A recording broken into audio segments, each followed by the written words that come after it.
कहिए क्या बात है? सर जो याद करते हैं और बाद में भूल जाते हैं। अच्छा ठीक है, इस विद्यार्थी की समस्या आप लोग की भी समस्या हो सकती है, बोलिए यस और नो। याद करते हैं तो भूल जाते हैं, ठीक है। इसके लिए 2 स्टेप पर आपको सुधार करने की जरूरत होगी। सबसे पहले तो ये बात है कि याद करना और भूलना 2 अलग अलग सब्जेक्ट हैं। आप इस बात का गौर करें कि जो याद करते हैं वही भूलते हैं, कि एक सब्जेक्ट याद करते तो दूसरा सब्जेक्ट भूलते हैं, और दोनों का समाधान क्या क्या हो सकता है। जैसे नंबर 1, जो याद करते हैं अगर वही सब्जेक्ट भूल जाते हैं तो ये बहुत अच्छी बात है, क्योंकि जितना ज़्यादा मेहनत करके आप याद करेंगे वह उतना ही ज़्यादा दिन तक लास्ट टिकाऊ याद रहेगा। जैसे क ख ग घ ABCD 1 2 3 4 आपने बचपना में अगर याद किया होगा तो सबसे ज़्यादा मेहनत से याद किया होगा, और आज इसका देन क्या है कि पूरा ज़िंदगी में अगर कोई आपको इतना लाठी मारे कि जल्दी क ख ग सब भुलाओ 1 2 3 4 ABCD, फिर भी क्या है, भूल पाएंगे क्या आप? कभी नहीं भूल पाएंगे। इसका मतलब ज़्यादा मेहनत से याद किए तो ज़्यादा दिन तक टिकाऊ रहा, और जल्दी से याद हो जाता तो जल्दी भूलने की भी संभावना बनती है। तो इसलिए मेहनत अगर है नए सब्जेक्ट को याद करने में तो कोई चिंता की विषय नहीं है। चिंता के विषय दूसरा ये चीज़ है कि मैथ याद करते हैं तो इंग्लिश भूल जाते हैं, हिंदी याद करते हैं तो कंप्यूटर भूल जाते हैं। ऐसे सब्जेक्ट की जहाँ तक अगर चिंता की बात आती है तो इसके लिए सुधारने का दूसरा उपाय क्या करना है आप लोगों को, कि एक सब्जेक्ट जो याद करना है उसको तो टाइम दें ही, लेकिन उसके साथ साथ बाकी सभी सब्जेक्ट का भी रिवीजन जरूरी है। एक सब्जेक्ट याद करने के प्रति दूसरे सब्जेक्ट को भूल मत जाइए, उसको कमज़ोर मत समझिए, सब जरूरी का है। और रिवीजन बरकरार रखिए, सभी सब्जेक्ट पर बराबर ध्यान दीजिए। एक सब्जेक्ट पर आप 2 घंटा लगातार याद करके आप टीचर के नज़र में अच्छा बनने के चक्कर में आप अपने करियर के नज़र में ख़राब बन जाते हैं। इससे बचना होगा और रेगुलरिटी के साथ मेहनत करना है। तो शायद उम्मीद है कि 1 सप्ताह तक आप इस बात को मानेंगे तो बहुत सक्सेस हो सकते हैं। क्या बात से संतोषजनक लगा आप लोगों को? तो यही उत्तर है हमारा फिलहाल। धन्यवाद। और कोई बच्चा, किसी को लगता है आपको कोई डाउट पूछना है, आ सकते हैं, आइए बैठिए, बोलिए क्या आपका प्रश्न है? हिंदी में राइटिंग नहीं होता। वाह ठीक है, हिंदी में राइटिंग नहीं बैठता है। तो ये समस्या तो मेरी भी समस्या है, और ये समस्या देश के बड़े बड़े लोगों की समस्या है। महात्मा गांधी जी भी राइटिंग के मामले में बहुत कमज़ोर थे, राष्ट्रपिता महात्मा गांधी, ठीक ना, उनका भी राइटिंग बहुत अच्छा नहीं था, फिर भी राष्ट्रपिता महात्मा गांधी थे, ठीक है। हमारा भी राइटिंग अच्छा नहीं है, फिर भी हम टीचर हैं। आपका राइटिंग कमज़ोर है तो इस बात से सबसे पहले नकारात्मक भाव आपको दूर कर देने की ज़रूरत है कि हमारा राइटिंग अच्छा नहीं, तुम कुछ अच्छा नहीं कर सकते। बहुत सारे लोगों के अंदर मानसिकता तय कर दी जाती है कि तू राइटिंग कमज़ोर है, अब कुछ करने लायक नहीं रह गया। सच बात है, राइटिंग कमज़ोर है तो बहुत कुछ कर सकता है। राइटिंग को बहुत इफेक्टिव चीज़ नहीं है करियर के लिए, नॉलेज होना चाहिए। लेकिन हाँ, सुधारने के लिए करना क्या होगा? सुधारने के लिए आपको 2 उपाय करने की ज़रूरत होगी। सबसे पहला तो बात यही है कि रेगुलर प्रयास करें, और आप जिस बच्चे का राइटिंग ज़्यादा अच्छा समझते हैं उसको लिखने की शैली को आत्मसात करें, उसको आप अपने नकल करें कि कैसे लिखता है, कलम को कैसे पकड़ता है, कॉपी कैसा रखता है, कलम किस कैटेगरी का रखता है। और नहीं तो सोशल मीडिया पर, यूट्यूब, इंस्टाग्राम आदि पर भी आज राइटिंग सुधारने के तरह तरह के स्किल सिखाए जा रहे हैं। दूसरी बात, राइटिंग सुधारने के लिए सभी अक्षर खराब नहीं होते, सभी वाक्य और सभी शब्द खराब नहीं होते। 1-2 अक्षर खराब होता है, इसके कारण पूरा राइटिंग खराब हो जाता है। जैसे कोई य लिखता है च से मिलता जुलता, लिखता है य लेकिन लगता है कि च लिखा है। ध लिखता है घ जैसा लगता है, ठीक है ना। कोई अगर हर्ष ई लिखता है तो वो कुछ दूसरे डिजाइन की तरह लगने लगता है। तो आप सबसे पहले क ख ग घ या ABCD हिंदी या इंग्लिश जो भी राइटिंग आपको सुधारना हो, उस पूरे भाषा का जो सबसे न्यूनतम अक्षर है जो आपको शुरुआती में सिखाया जाता है उसको अक्षरशः सही सही लिखने की कोशिश करें। कहीं कंप्यूटराइज प्रिंटिंग को देखते हुए, जैसे कहीं पेपर में, किताबों पर, कहीं दीवारों पर क लिखा हुआ अगर अच्छा डिजाइन में, A B कुछ भी लिखा हुआ डिजाइन में अच्छा, तो उसको अपने कॉपी पर उतारिए, फिर ख उतारिए, फिर ग उतारिए, फिर घ उतारिए।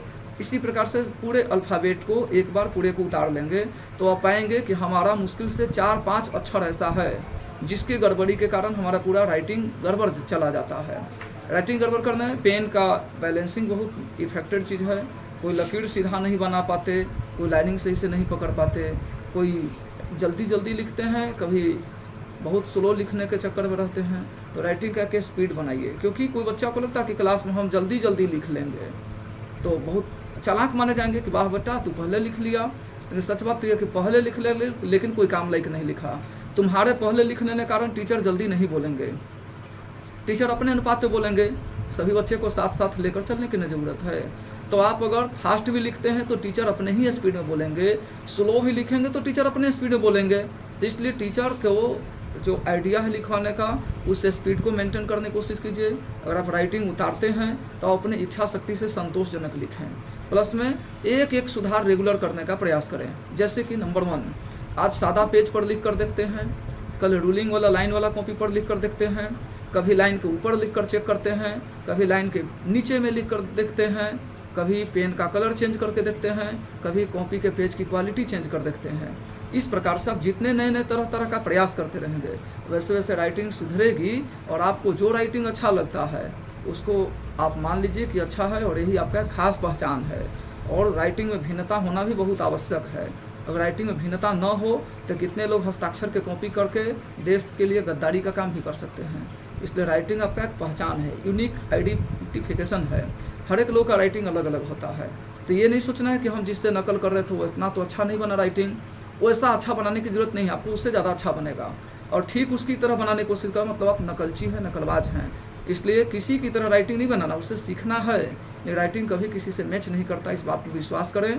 और राइटिंग अगर अच्छा बनता है तो ठीक है, नहीं अच्छा बनता है तो अपने दिमाग को नर्वस मत रखिए कि हम बहुत कमज़ोर हैं या ख़राब हैं, बहुत अच्छा करने की संभावना बन सकती है।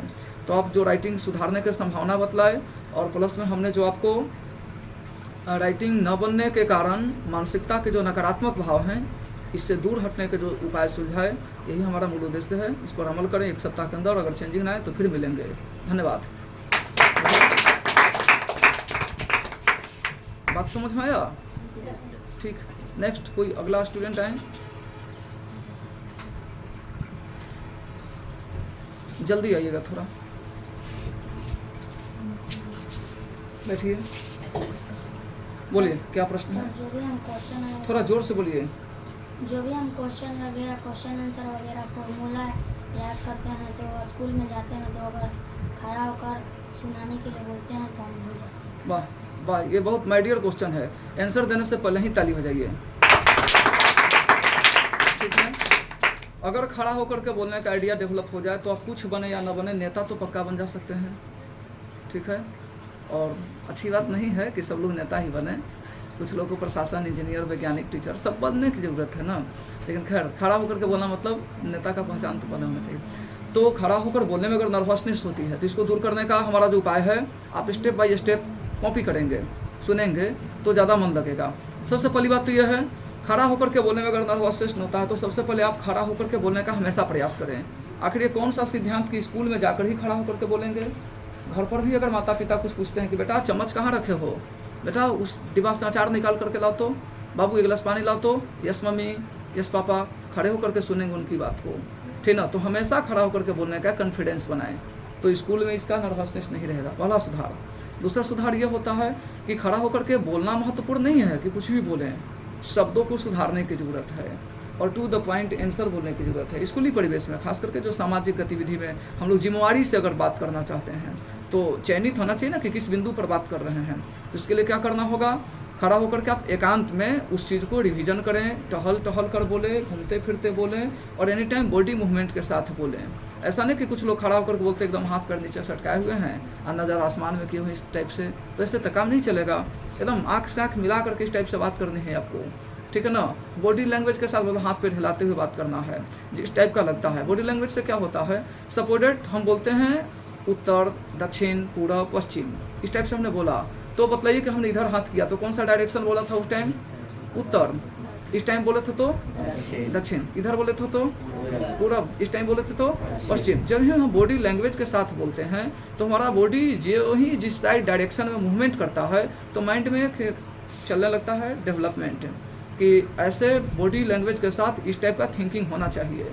ठीक है ना? तो आप जब भी बोले तो बॉडी लैंग्वेज के साथ बोलें, हमेशा खड़ा होकर के बोलें, एकांत में पहले बोल करके अभ्यास बनाने का प्रयास करें और फिर जब बोलें तो पूरी हिम्मत के साथ बोलें। ये ना सोचे कि हम कमज़ोर हैं, खराब बोलेंगे तो क्या कहा जाएगा, जो ही बोलेंगे सो अच्छा ही होगा, हमसे अच्छा कोई बोल नहीं सकता। इसी विश्वास के साथ अगर व्यवहार करेंगे तो उम्मीद है कि आपके अंदर एक सकारात्मक सुधार हो सकता है। हो गया, धन्यवाद। अच्छा, ये उत्तर आपको सही लग रहा है? कैसी केवल ताली बजा रहे हैं लोग? सही लग रहा है? ठीक है, अगला कोई स्टूडेंट आना चाहता है? जल्दी से आइए, क्योंकि अब बहुत ज़्यादा टाइम नहीं रहेगा, 15 मिनट और टाइम है। सर मुझको इंग्लिश समझने में कष्ट होता है। अच्छा, इंग्लिश समझने में कष्ट होता है। इंग्लिश समझने में कष्ट होता है, इसको सुधारने के लिए हम 5 स्टेप बतलाते हैं। ऐसे तो ऑलरेडी हम क्लियर बतला दें कि हम इंग्लिश के टीचर नहीं हैं, हम खुद कौन सब्जेक्ट के टीचर हैं जी? हिंदी और संस्कृत के टीचर आप लोग बोल रहे हैं ना, सच बात है। लेकिन हम इंग्लिश सुधारने का तरीका बतलाने जा रहे हैं। ऐसा हो सकता है कभी कभी, ठीक ना, गरीब पिता का पुत्र भी कभी कभी बड़ा VIP बन जाता है, तो हम हिंदी पढ़ाने वाले टीचर भी इंग्लिश के बारे में कुछ सजेशन दे सकते हैं। नंबर 1, आप गूगल पर कभी सर्च करें किड्स स्टोरी। किड्स स्टोरी मतलब छोटे बच्चों की कहानी। देयर वाज अ फिश, वहाँ एक मछली थी, इस टाइप से छोटी छोटी इंग्लिश जो आप जानते हैं इस लेवल से रिसीव करें इंग्लिश, और उसको कंटिन्यू आप एक एक स्टेप आगे बढ़ाते चलें। प्रॉब्लम इस बात का है कि आप किस क्लास में हैं? 8। ओके, हमको ऐसा उम्र देखने पर लग रहा था कि आप 8 क्लास के स्टूडेंट होंगे। तो अगर कोई 8 क्लास का स्टूडेंट है और आप 8 क्लास का बुक पकड़ते हैं, समझ में नहीं आता, आपने माइंड को तय कर दिया है, रिस्पॉन्स बतला दिया कि इंग्लिश मुझे नहीं आती। 8 क्लास का बच्चा 1 क्लास का इंग्लिश का बुक उठाओ, और 1 क्लास का इंग्लिश का बुक अगर तू कंप्लीट कर पाता है, समझ पाता है, या थोड़ा गड़बड़ होता है, तो उसको टीचर के माध्यम से या पेरेंट के माध्यम से कैसे भी करके कंप्लीट करने की कोशिश करो। 1 क्लास का बुक अगर समझ में आ जाएगा तो हिम्मत काम करेगा कि 1 को तो हम कंप्लीट कर लिया, अब 2 में हम काम लगा कर देखते हैं। तो 2 क्लास का मामला, जो 1 क्लास 100% कंप्लीट किया, 2 क्लास को 80% कंप्लीट कर सकता है, 3 क्लास के बुक को 60% कंप्लीट कर सकता है, 4 क्लास के बुक को 50% कंप्लीट कर सकता है, अपने क्लास के बुक को मात्र 5% कंप्लीट कर सकता है। तो जो ही नीचे से हम कंप्लीट करते अगर आते हैं, तो अपने क्लास आने के बाद ऐसा होगा हालत कि नीचे वाला टोटल कंप्लीट प्लस 100% अपने पोटेंशियल से काम भी कर सकते हैं। तो नीचे के बेस को आपको कंप्लीट करने के लिए बेसिक स्ट्रक्चर पर grammar, word meaning, regular use के लिए शब्दों का प्रयोग, ठीक है ना, जिससे मान लेते हैं कि कोई शब्द हमें किसी को बोलना है कि तुम कहाँ जाते हो, ठीक है ना, क्या बोलेंगे इसको इंग्लिश में प्रयोग कर बोल सकते हैं, क्या होगा? हियर यू गो होगा ना। अच्छा, मैं चावल खा रहा हूँ, क्या होगा? आई एम ईटिंग राइस होगा, मैं चावल खा रहा हूँ। अच्छा, 1 गिलास पानी दो, गिव मी अ गिलास ऑफ वाटर, ऐसा बोल सकते हैं। अच्छा, तो आप टूटी फूटी छोटी छोटी लैंग्वेज में इंग्लिश का इस्तेमाल करें, इंग्लिश के बुक के कनेक्टिविटी के साथ रहें। प्रॉब्लम ऐसे भी जनरेट हो जाता है, बच्चा को इंग्लिश नहीं पढ़ने आता तो इंग्लिश का किताब छुएगा नहीं, गलत बात। सच में तो चाहिए कि इंग्लिश का किताब नहीं आता तो ज़्यादा से ज़्यादा इंग्लिश का किताब पढ़े। लेकिन जिसको इंग्लिश का बुक नहीं आता है ना, पक्का बतलाते हैं कि इंग्लिश का स्पेशल ट्यूशन पढ़ेगा, फिर भी होमवर्क नहीं कंप्लीट करके लाएगा, क्योंकि तय कर लिया है माइंड में कि हमको तो इंग्लिश आता नहीं, सबको जान ही गया है, तब सुधार क्यों करना? नहीं, रेगुलर सुधार करो। इस प्रकार से आप चाहें तो अपने अंग्रेजी को सुधार सकते हैं। धन्यवाद। कोई और आना चाहता है? नेक्स्ट बच्चा, जिसका कोई भी अगर समाधान अगर से लगता है पढ़ाई लिखाई से संबंधित है तो कृपया आइए, बेहिचक आइए और अपना प्रश्न रखिए। बैठिए, हमको संस्कृत थोड़ा जोर से बोलिए। हमको संस्कृत और हिंदी पढ़ने में अच्छा लगता है और सब्जेक्ट पढ़ने में नहीं अच्छा लगता है। अच्छा, हिंदी और संस्कृत पढ़ने में अच्छा लगता है, इसका मेन कारण यही है कि हिंदी और संस्कृत दोनों एक दूसरे से मिलता जुलता लैंग्वेज है, क्योंकि दोनों में अक्षर एक है। हिंदी में क लिखेंगे तो संस्कृत में उसको क पढ़ेंगे, है ना। हिंदी में अगर जान गए कि हाथी ये संज्ञा है तो संस्कृत में भी वही संज्ञा रहेगा। हिंदी में प्रतिरोध में, बच्चा समझ रहा है मामला, हिंदी में अगर प्रतिरोध में प्रति उपसर्ग है तो संस्कृत में भी बतलाइए कि प्रतिरोध में कौन सा उपसर्ग है, प्रति उपसर्ग माना जाएगा। उसको क्लास आउट कर दीजिए, किनारे वाले बच्चे को डिस्टर्ब कर रहा है। कोई बात नहीं, अगर रहना है तो शांति से रहेंगे, नहीं तो निकल सकते हैं। तो कहना ये था कि हिंदी और संस्कृत दोनों एक दूसरे से मिलती जुलती भाषा है, इसलिए आप एक पढ़ते तो दूसरा में सपोर्ट मिलता है। और सच बताएं कि जिस दिन आप इंग्लिश पढ़ने में मन लगा देंगे ना, तो उस दिन आपको कंप्यूटर पढ़ने में मन लगने लगेगा, साइंस पढ़ने में मन लगने लगेगा। लेकिन दिक्कत क्या है कि आपको इंग्लिश नहीं पढ़ने में लगता होगा तो कंप्यूटर भी गड़बड़ हो जाएगा, बिना कंप्यूटर का बहुत सारे चीज़ें लॉस हो जाएंगी। तो हिंदी संस्कृत तो अच्छा है कि आपको मन लगता है, इसके 2-3 कारण होंगे। आप विचार करें कि हिंदी संस्कृत क्या आपको बचपना से मन लगता था क्या? जिस दिन आप क ख ग घ सीखते थे, 5 क्लास में गए थे, उस दिन से हिंदी संस्कृत में मन लगने लगा है कि अचानक इधर साल 2 साल के अंदर में, अचानक इधर साल 2 साल के अंदर में? कितना दिन से मन लगने लगा हिंदी संस्कृत पढ़ने में? टाइम बताइए ना, कब से? मतलब साल भर, 1 साल हम टाइम मानते हैं। 1 साल से संस्कृत में अगर मन लग रहा है तो 1 साल से पहले आपको बाकी सब्जेक्ट में जैसे मन लगता था, हिंदी संस्कृत में उतना ही मन लगता होगा। तो 1 साल के अंदर आपने हिंदी संस्कृत को सुधारने के लिए जो कुछ भी मोटिवेशनल ट्राई किए होंगे, है ना, प्रेरणीय प्रयास किए होंगे कि ऐसा करेंगे तो ऐसा हो सकता, तो उस प्रकार से आप सभी सब्जेक्ट के लिए ट्राई करें। दूसरी बात, इसका जो असाइनमेंट जिस रैंक का है, जिस लैंग्वेज में है, जिस आइडियोलॉजी के साथ लिखे गए हैं, उस टाइप का असाइनमेंट बाकी सब्जेक्ट को भी अवेलेबल कराने की कोशिश करें। जिस टाइप के टीचर पढ़ाते हैं हिंदी संस्कृत अगर समझ में आता है, वैसे ही टीचर के साथ बाकी सब्जेक्ट जो आपको ज़्यादा क्लिष्ट लगता है उसको पढ़ाने के लिए टीचर से वैसे ही अनुरोध करें। शायद उम्मीद है कि इससे सुधार हो सकता है। बाकी हिंदी संस्कृत को थोड़ा कम करें पढ़ना, और जो विषय ज़्यादा कमज़ोर हैं उसको सुधारने के लिए प्रयास करें। सभी सब्जेक्ट जरूरी हैं। तो उम्मीद है कि आपका बहुत अच्छा भविष्य हो सकता है। धन्यवाद। और कोई बच्चा कोई प्रश्न पूछना चाहता है इस टाइप का? थोड़ा जल्दी में पूछेंगे। कोई बच्चा जिसको भी लगे कि हमको पूछना पूछ सकते हैं एकदम, बिल्कुल आइए, स्वागत है आपका। कोई भी क्वेश्चन पूछना है आपको, और जो क्वेश्चन लगे जितना हमको उतना हम उसका आंसर देंगे। बोलिए, क्या प्रश्न है? सर यहाँ से यही प्रश्न है ना कि जो हम याद करते हैं ना, हाँ याद किए, सुना भी दिए, हाँ और जब आपसे टेस्ट लेने के लिए बोले तभी हम याद किए, हाँ और ये याद करने के लिए बोले तो हम याद किए, अभी जब हमको कुछ दिन के बाद बोले तो भुला गए सर। हाँ और भूलने के बाद जब हम पेपर हमको मिला ना सर, तब फिर जो क्वेश्चन देखते हैं ना हाँ। वो हमको याद हो जाता है, फिर वही बनने लगता है। हमको एक्सपेक्ट रहता है कि हमको कुछ नहीं बनेगा, कुछ नहीं बनेगा। तो ये अच्छाई है कि बुराई है आपकी? अच्छाई है, ये तो सबको फॉलो करना चाहिए। इसमें क्वेश्चन पूछने में कोई बात नहीं, आपका आइडिया है, इसको सब लोग फॉलो कीजिए। अच्छा बात बतला रहा है बच्चा, एक आत्मविश्वास के साथ चलता है। तो आपका क्वेश्चन नहीं, आपका तो ऑलरेडी आंसर हो गया जी। जाइए, धन्यवाद। क्वेश्चन पूछने के लिए आया, आंसर देकर चला गया, ऐसा ही आता है। ठीक है, और कोई क्वेश्चन? बोलिए, किसी को कुछ बाकी रह गया क्या? कुछ पूछ लिया सब लोग कि किसी का बाकी रह गया? कल के डेट में मौका जल्दी नहीं मिलेगा, फिर बहुत लंबा समय के बाद मौका मिलेगा। और जो प्रश्न पूछना पूछ लीजिए, एक सप्ताह इस पर आप अमल कीजिए। आपको वीडियो क्लिप दे दिया जाएगा कि आपका समस्या ये, आपका समाधान मैंने ये बतलाया। एक सप्ताह तक देखिए चेंजिंग करके, नहीं चेंज होंगे तो फिर हमको कहिएगा। बिल्कुल। कोई और आना चाहता है? आइए जल्दी, बैठिए, बोलिए। हिंदी पढ़ने आता है कि बोलते हैं आप हाँ, हिंदी पढ़ पाते हैं, लेकिन जो हम बोलते हैं लिख नहीं पाते हैं। ठीक है, इसकी समस्या 4 स्तर पर है। नंबर 1 बात, पढ़ते हैं तो आपका आँख काम करता है, ठीक है, जबकि आप सुनकर लिखते हैं तो कान, आँख, हाथ सब काम करने का जरूरत पड़ता है। तो पहले आप कान चेक करवाएं कि सुनाई पड़ता है कि नहीं शब्द। समस्या हो सकती है, हम बोल रहे हैं क, तो बच्चा समझेगा च है, सुनने में समस्या है, एक मेंटली प्रॉब्लम। हालांकि हम पागल नहीं कर रहे हैं आपको। ठीक, दूसरी बात और हो सकती है क्या कि आपने अचानक एक घबराहट मैंने पैदा कर लिया, ठीक ना? किस क्लास में है? 10th में, ठीक है, 10th में कि घबराहट पैदा कर लिया। बाप रे बाप, हम तो 10th में पढ़ रहे हैं, कैसे मेंटेन करेंगे क्लास को? सुनकर लिखने वाली समस्या अगर एक सब्जेक्ट की है तो वो सब्जेक्ट का जिम्मेवार टीचर है। लेकिन अगर हर सब्जेक्ट में आपको सुनकर लिखने की समस्या है तो इसके जिम्मेवार आप स्वयं होंगे।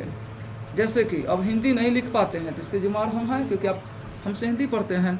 लेकिन क्या हिंदी में ही दिक्कत है कि आर्ट्स में भी दिक्कत है सुनकर लिखने में, साइंस में भी सुनकर लिखने में दिक्कत है, इंग्लिश में भी सुनकर लिखने में दिक्कत है?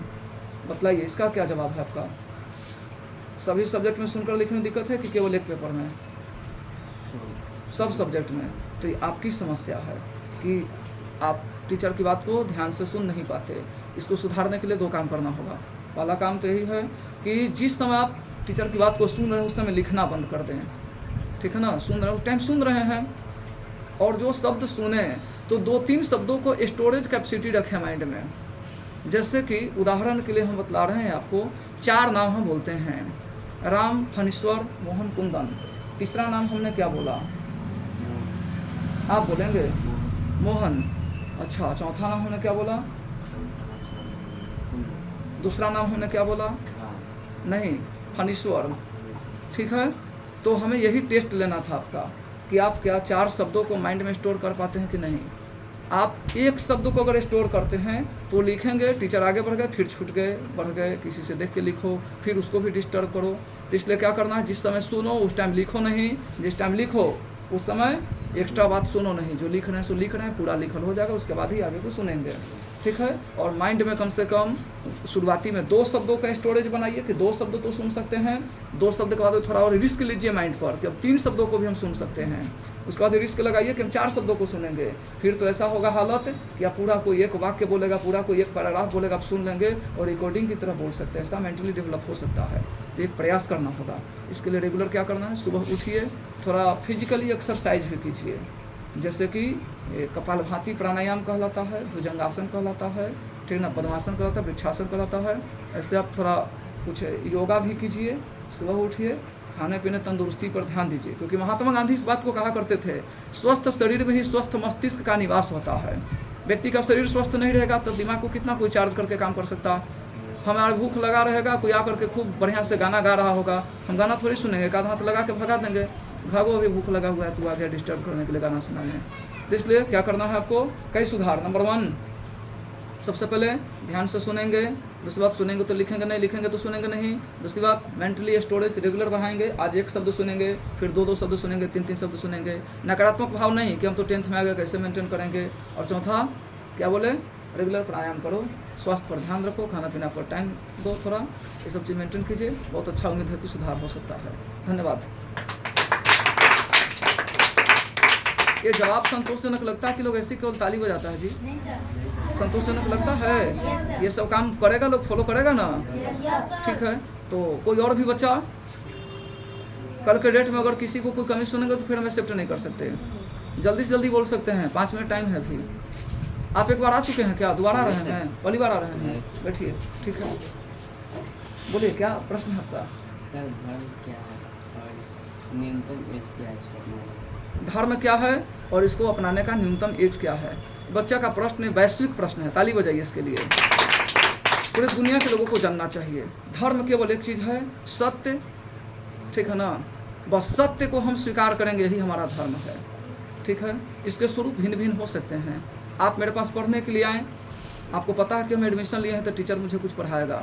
अगर हम पढ़ाने के नाम पर आपसे खेती कराना शुरू कर दे, रोड पर काम कराना शुरू कर दे, झाड़ू पोछा करवाना शुरू कर दे, खाना पकवाना शुरू कर दे, आपको हम पढ़ाई से हट करके कोई एक्स्ट्रा एक्टिविटी शुरू कर दें, तो हम धर्म पर नहीं रह गए, नहीं आप धर्म पर रह पाएंगे। दूसरी बात क्या है कि धर्म को लोग अलग अलग सिंबल दे देता है, ठीक है ना, हिंदू, मुस्लिम, सिख, ईसाई, मंदिर, मस्जिद, ये सब सिंबल, ये सब सिंबल धर्म के नहीं, ये सब क्या है ना, जीवन शैली का सिंबल है। किसी को जैसे जीवन शैली पसंद हो वैसे जी रहा है, लेकिन मूल रूप से सत्य ही धर्म है। केवल धर्म क्या है हमारा, सत्य। अब अपनाने का उम्र जहाँ तक बात रहा कि किस उम्र में हम धर्म को अप्लाई करें, जब से आपको समझ में आ जाए और हिम्मत जाग जाए कि हम सच बोल सकते हैं, उस समय से आप धार्मिक हो गए। अन्यथा उम्र पूरा क्यों न बीत जाए, आपको सच बोलने का हिम्मत नहीं है तो आप पापी हैं, राक्षस हैं, अधर्मी हैं और आप जैसे लोग धरती के बोझ हैं। तो जब से, यस कमिंग, बैठिए, तो जब से आपको इस बात का हिम्मत जग जाए कि हम सत्य बोल सकते हैं, उस टाइम से आप धार्मिक बन गए। जैसे उदाहरण के लिए आपको मैं बतलाऊं कि हिरण्यकश्यप एक राक्षस था, उसका बेटा प्रहलाद सत्य बोलता था। हम गलत नहीं कहें तो हमें कोई दोषी नहीं ठहरा सकता, ठीक ना। तो मानते हैं कि उसका पिता कहता था कि हम ही भगवान हैं, जो कर रहे हैं सो सुनो, नहीं तो बाकी किसी की बात नहीं मान सकते। मदांध था, अहंकार से अंधा था, वो अधर्मी था, मारा गया। ऐसी कहानियाँ मिलती है समाज में देखने के लिए। और ध्रुव एक ऋषि का, ध्रुव एक बच्चे का नाम था जिनके पिताजी का नाम है उत्तानपाद। उनकी 2 रानियाँ थी, सुनीति और सुरुचि। सुन रहे हैं लोग? उत्तानपाद महाराज के कितने पत्नियाँ? 2 पत्नियाँ, सुरुचि और सुनीति। सुनीति के बेटा का नाम ध्रुव और सुरुचि के बेटा का नाम था उत्तम। हालत ये रहा कि सुरुचि से पिता ज़्यादा प्रेम करते, इसलिए उसके बेटा उत्तम को ज़्यादा प्यार करते, और सुनीति को कम प्रेम करते राजा, तो इसलिए उसके बेटा ध्रुव को कम प्यार करते। ध्रुव को अपने पिता से उदासीनता भाव दिखने के बाद बड़ी मन में खिन्नता आई।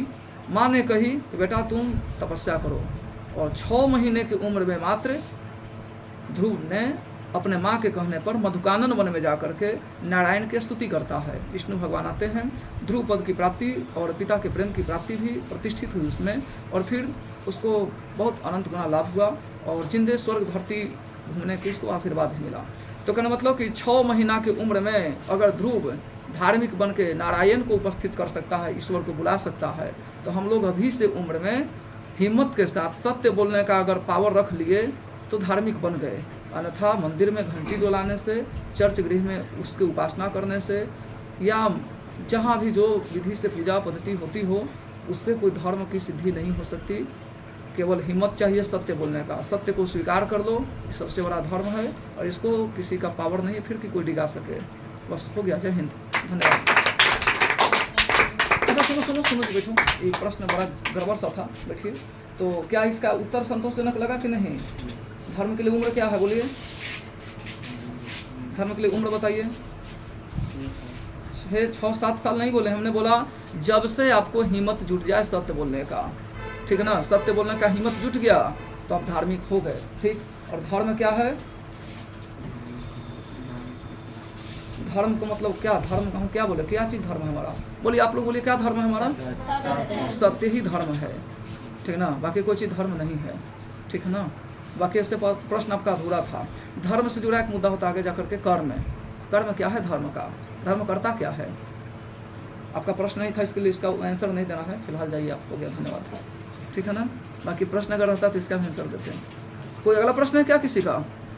पढ़ाई लिखाई से संबंधित अच्छा प्रश्न करो जी। धार्मिक प्रश्न पूछ लेगा तो हम थोड़े का कोनो मठाधीश हैं कहीं के, हम तो टीचर हैं, टीचर जैसा जवाब दे पाएंगे। और कोई बच्चा कोई प्रश्न पूछना चाहता है? कोई ऐसा बच्चा जो नहीं पूछ पाया, पूछना चाहते हैं कि नहीं? नहीं। और कोई बच्चा? नहीं। आप कोई क्वेश्चन किसी को? कोई क्वेश्चन नहीं ना किसी को? रोहित जी, आपको कोई क्वेश्चन? पढ़ने में सबसे बड़े तेज हैं आप, कोई डाउट नहीं, ठीक है। तो सुनिए, आज आप लोग को समझ में आया इस टाइप से किस प्रश्न का क्या उत्तर होगा।